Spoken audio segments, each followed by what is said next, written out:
होने मेरे साथ है नरेश टिकैत जी। आज जानते हैं कि आज जो सभा बुलाई गई है इसका मेन मकसद क्या है। सर, आज जो सभा बुलाई गई है, पंचायत बुलाई गई है, इसके अंदर क्या मांगे और क्या चाहते हैं? नहीं, मांग तो 72 दिन हो लिए, 72 दिन हो लिए। गाजीपुर बॉर्डर पे, सिंधु बॉर्डर पे, टिगरी बॉर्डर पे, जो दिल्ली में जाने वाले रास्ते सब पर किसान बैठा। सरकार का हट धर्मी रवैया, एक जिद्दी रुख, उसने ऐसी नौबत अड़ा दी। हमें तो ऐसा महसूस हो रहा है कि हम इस सरकार में ठगे गए। हमारी कोई वो नहीं सुनाई हो रही। कृषि घाटे का सौदा हो रहा, किस तरह से कृषि उभारा ले, तो हमारी आई तो वो है, हम नहीं तो कहे हमारी सुनाई तो कर लो कुछ। इतना फर्क क्यों है? हरियाणा में गन्ने का रेट 350 रुपये है, 360। उत्तर प्रदेश में 325 का, यहाँ साथ में चले गए 330 का होगा। बिजली का रेट है यहाँ बहुत ठीक है, हालांकि किसानों को जितनी मंदी बिजली चाहे इतनी मिल नहीं रही। किसान को आज बहुत घाटा है, बहुत मांग है किसान की। मांग बहुत छोटी छोटी है, ज़्यादा नहीं है। सरकार उन्हें कर सके, पर ये जो जिद्दी रवैया है, सरकार ने किसानों को भी इकट्ठा करने में मजबूर कर दिया। हमारी मजबूरी, हम इकट्ठा होगा, सब संगठन, सब पार्टी, सब एक मंच पे आज आपस में सब अपना भेदभाव भुला के हमारे खेत में को बिजली की लाइन, हमारे खेत में को सड़क, हमारे खेत में को है। जिस अनाज को ये खा रहे दिल्ली में बैठ कर, उसे हम पैदा करने वाले। जिस सब्जी को खा रहे वे हम पैदा करके दे रहे, दूध हम पैदा करके दे रहे, और हम फिर भी कैद, हमें फिर भी आज़ादी नहीं। राकेश टिकैत जी ने कहा है कि जो किसानों की रोटी है वो तिजोरी में नहीं रखी जाएगी। बिल्कुल हकीकत है, तिजोरी में नहीं रखी जाएगी। आज ये किसान जो हिम्मत नहीं जुटा पाए थे सरकार के सामने बोलने की, आज मजबूरी में इनके हौसले बुलंद हुए और इन्होंने अपनी बात कहने का एक इन्हें मौका मिला। तो हम यही चाह रहे बातचीत। ये देखो कितना विशाल जनसमूह है, जगह जगह इससे भी ज़्यादा वो हो रही बात। तो सरकार को सोचना चाहे, किसान काम धंधा छोड़ के और आज सड़कों पर आ रहा, इस देश का अन्नदाता सड़कों पर आ रहा, तो इस देश का दुर्भाग्य है। किसानों के साथ में बरोबरी बांध रहे हैं। अरे किसान है, किसान तो खेती का, अपने खेत कर, अपने घर का काम है। इन्होंने आज किसान सड़कों पर बना दिए। इस तरह की बात नहीं चाहती करने, किसानों का सम्मान चाह करना। और जो सरकार ने गलती करी उस गलती के लिए माफ़ी मांगे किसानों से। इन अन्नदाताओं तब माफ़ी मांगे, नहीं आने वाले कल में किसान क्या निर्णय ले, क्या वो हो जा, ये सरकार की जिम्मेदारी होगी, हमारी कोई जिम्मेदारी नहीं होगी। अच्छा नरेश जी, क्या आपको लगता है राकेश टिकैत जी के जो आंसू थे, तो कहीं ना कहीं ये जो आंदोलन है एक जो सकारात्मक ऊर्जा के साथ दोबारा उभरा है? नहीं, आंसू का कारण तो बुझ जाए आदमी, क्या कारण हुआ आंसू का। मतलब किसान वहाँ से धरने पर तो उठ रहे थे, चलो ठीक है भाई, सरकार हमारी सुनते नहीं, ज़बरदस्ती उठाऊंगा, इससे पहले वहीं उठ जा। और मतलब उसी दौरान में 2 मिनट में ऐसा माहौल बदला। जो भाजपा के एक असामाजिक तत्व है, भाजपा की गाड़ी थी, भाजपा के झंडे लगा रहे, उधर पुलिस का दबाव, उनका दबाव, और किसानों के साथ मार पिटाई कर दी। हमारे जो बुजुर्ग थे, बड़े बुजुर्ग थे, जो 80 साल के, 90 साल के, हमारी महिलाएं भी वहाँ से थी, उनके साथ भी बदसलूकी करी गई।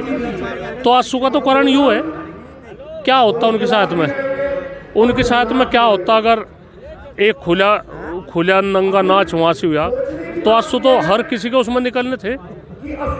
तो उनकी भी तो जांच करें। अच्छा, एक और बहुत बड़ी बात है कि किसानों की मांग है, जो इतने मुकदमे लगाए गए हैं किसानों के ऊपर, उनको तुरंत सरकार हटाए। ऐसा तो मांग है तो सब तो पहले रहेगी। ऐसा उन्हें, उन किसानों को इस तरह तो थोड़ा ही छोड़ देंगे अपनी मांग के उसमें, उन्हें छोड़ देंगे जो जेल वहाँ से उन्होंने जेल में रखे, तुरंत वे सब पता मुकदमे वापसी होंगे, जिनके ट्रैक्टर वहाँ जब्त है में होंगे। नहीं, चलो वो तो दिल्ली पुलिस की व्यवस्था है, वहाँ से IB भी है, इंटेलिजेंस ब्यूरो है, रा भी है, और भी गुप्तचर विभाग है, जिस तरह से भी करें। हमारा उसमें 26 जनवरी वाले मामले में हमारा कोई रोल नहीं है। अच्छा, आखिरी सवाल मेरा एक है कि जो आंदोलन अगर ये सरकार 3 कानून वापस नहीं लेती तो किसान क्या करेंगे? किसान तो ये कर ही रहे हैं, और क्या है, वहाँ से बैठे जगह जगह वो हो रहा, बातचीत पंचायत हो रही, तो और इस फालतू क्या सरकार की किरकिरी होगी। हमारी तो कोई किरकिरी नहीं है, हमारी कोई किरकिरी नहीं, ना हमें कोई वो है।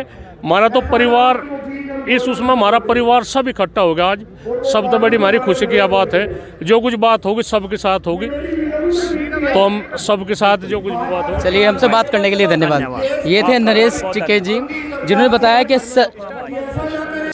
नरेश टिकैत जी वहाँ पर पहुँचे और केवल हरिद्वार जनपद ही नहीं, आसपास के जनपदों के किसान भी बड़ी संख्या पर वहाँ पर मौजूद रहे। साथ साथ विभिन्न पार्टियों के लोग भी समर्थन देने के लिए इस किसान महापंचायत में पहुँचे थे। आज हमारे संवाददाता वहाँ पर हर्ष हसीन जी मौजूद हैं, हम उनसे जानेंगे कि वहाँ पर क्या हालात हैं और किस तरह की पंचायत वहाँ पर हो रही है। हर्ष हसीन जी नमस्कार।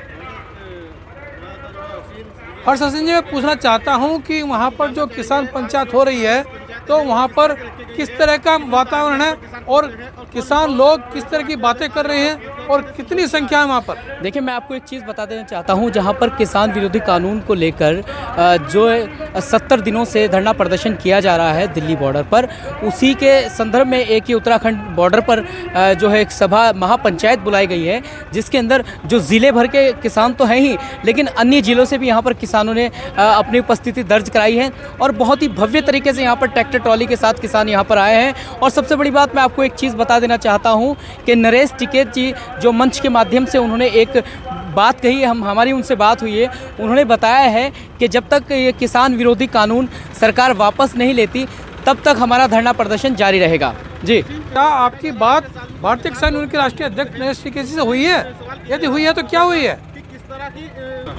देखिए, नरेश टिकैत जी का पहले ही ऐलान हो चुका था। यहाँ पर जो किसान जो थे उन्होंने घर घर जाकर, बल्कि जो आसपास के क्षेत्र हैं, गांव हैं, वहाँ पर इनका कार्य चल रहा था। हमारी इससे पहले भी जो बात हुई थी विजय शास्त्री जी से, जो किसान नेता हैं, उन्होंने बताया था कि हमारा जो कार्य है वो घर घर जाकर किसानों को जागरूक करना है और ज़्यादा से ज़्यादा किसान यहाँ पर इस पंचायत में लेके आना है। और वो यहाँ पर आप देख सकते हैं कि मैं दिखाना चाहूँगा कैमरामैन से कि जो विजुअल आप देख रहे हैं, यहाँ पर जो हज़ारों की तादाद में किसान मौजूद हैं।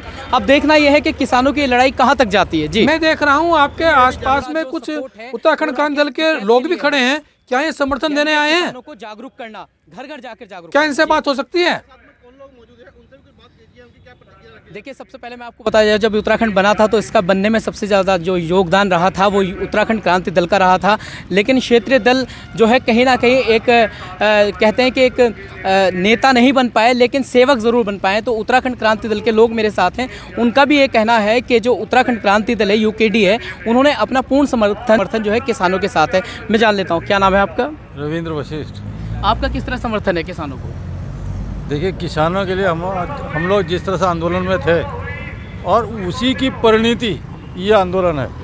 हमारा आंदोलन उत्तराखंड राज्य उत्तर प्रदेश से निकालने का था और इनका जो आंदोलन है वो जो पूरे राष्ट्रीय स्तर पर जो कृषि कानून, काला कानून है, उनको निकालने का है। इसलिए हम इनके साथ है।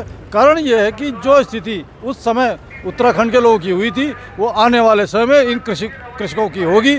और ये जो सरकार, उत्तराखंड सरकार के साथ मिल कर के और केंद्रीय सरकार, ये सब मिल कर के जो इन्होंने आपस में गेम खेला है कि कॉरपोरेट स्तर पर कृषि को ले जाने का जो षड्यंत्र है, ये किसानों के कतई खिलाफ है और ये इनको बर्बाद करके छोड़ेगा। इसलिए इनके साथ हम खड़े हैं कि इनको हम बर्बाद नहीं होने देंगे। जय भारत, जय उत्तराखंड। हसीन इनसे ये भी पूछेगा कि ये एक नेता पक्ष से आए हैं या किसान पक्ष से इनके साथ में मिलकर आए हैं?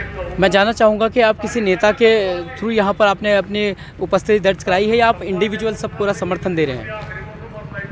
कोई भी कभी भी इंडिविजुअल नहीं होता है। जब तक एक पूरा ग्रुप नहीं होता है तब तक वह काम कभी सफल नहीं हो सकता है। जैसे कहावत है, एक चना भाड़ नहीं फोड़ सकता है।